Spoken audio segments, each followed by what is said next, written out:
അവസ്ഥ പരമകഷ്ടമാണ്. നെതന്യാഹു നാടുനീളെ ആക്രമിക്കുമെന്ന് ഭീഷണി മുഴക്കി ട്രംപ് കാലം കഴിക്കുന്നു. എന്നിട്ടും തിരിച്ചടി കിട്ടുന്നതെല്ലാം ട്രംപിന് തന്നെ. സമാധാന ചർച്ചകളുമായി വളരെ സമാധാനത്തിൽ മുന്നോട്ട് പോകുകയായിരുന്നു ഇറാൻ. അതിനിടയിൽ തന്റെ പതിവ് ഭീഷണിയും തള്ളുമായി ട്രംപ് മുന്നോട്ട് പോയി.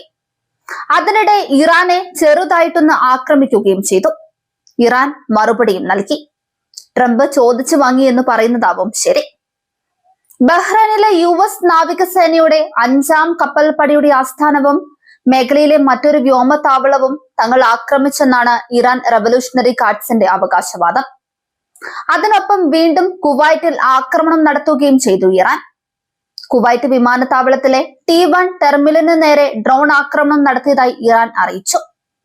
ആക്രമണത്തിൽ നിരവധി പേർക്ക് പരിക്കേറ്റതായാണ് വിവരം.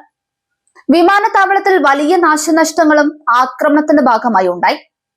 താൽക്കാലികമായി വിമാന സർവീസുകൾ നിർത്തിവെക്കുകയും ചെയ്തു. ലാൻഡ് ചെയ്യാനുള്ള വിമാനങ്ങൾ മറ്റ് വിമാനത്താവളങ്ങളിലേക്ക് വഴി തിരിച്ചുവിട്ടതായും റിപ്പോർട്ടുകൾ പറയുന്നു. കുവൈറ്റിന് നേരെ തിങ്കളാഴ്ച പുലർച്ചെയും ഡ്രോൺ മിസൈൽ ആക്രമണമുണ്ടായി. രാജ്യത്തിന്റെ വ്യോമ പ്രതിരോധ സംവിധാനങ്ങൾ ആക്രമണം തടഞ്ഞതായി കുവൈറ്റ് അധികൃതർ അവകാശപ്പെട്ടു. ആക്രമണത്തിന്റെ ഉത്തരവാദിത്തം ആരും ഏറ്റെടുത്തിരുന്നില്ല. എന്നാൽ ഇറാനോ ഇറാഖിലെ ഇറാന്റെ പിന്തുണയുള്ള ഷിയ മിലിഷ്യകളോ ആകാം ആക്രമണത്തിന് പിന്നിലെന്നാണ് കരുതുന്നത്. എന്നാൽ ഗൾഫ് മേഖലയിൽ ഇറാൻ നടത്തിയ മിസൈൽ ഡ്രോൺ ആക്രമണങ്ങൾ US സൈന്യം പരിശോധിച്ചതായി US സെൻട്രൽ കമാൻഡ് അറിയിച്ചു. ഇറാൻ അയൽ രാജ്യങ്ങൾക്ക് നേരെ നിരവധി ബാലിസ്റ്റിക് മിസൈലുകൾ തൊടുത്തുവിട്ടു. എന്നാൽ അവയൊന്നും ലക്ഷ്യസ്ഥാനത്തെത്തിയില്ലെന്നാണ് US സെൻട്രൽ കമാൻഡ് പറയുന്നത്. ഇറാനിലെ റഡാർ ഡ്രോൺ നിയന്ത്രണം കേന്ദ്രങ്ങൾക്ക് നേരെ ആക്രമണം നടത്തിയതായി US സെൻട്രൽ കമാൻഡ് കഴിഞ്ഞ ദിവസം അവകാശപ്പെട്ടിരുന്നു. ഇറാൻ USന്റെ MQ-9 ഡ്രോൺ വെടിവെച്ചിട്ടിരുന്നു. പിന്നാലെയായിരുന്നു US സെൻട്രൽ കമാൻഡിന്റെ ആക്രമണം. ഇറാന്റെ വ്യോമ പ്രതിരോധ സംവിധാനങ്ങളും ഒരു ഗ്രൗണ്ട് കൺട്രോൾ സ്റ്റേഷനും 2 ഡ്രോണുകളും തകർത്തതായി US പറഞ്ഞു.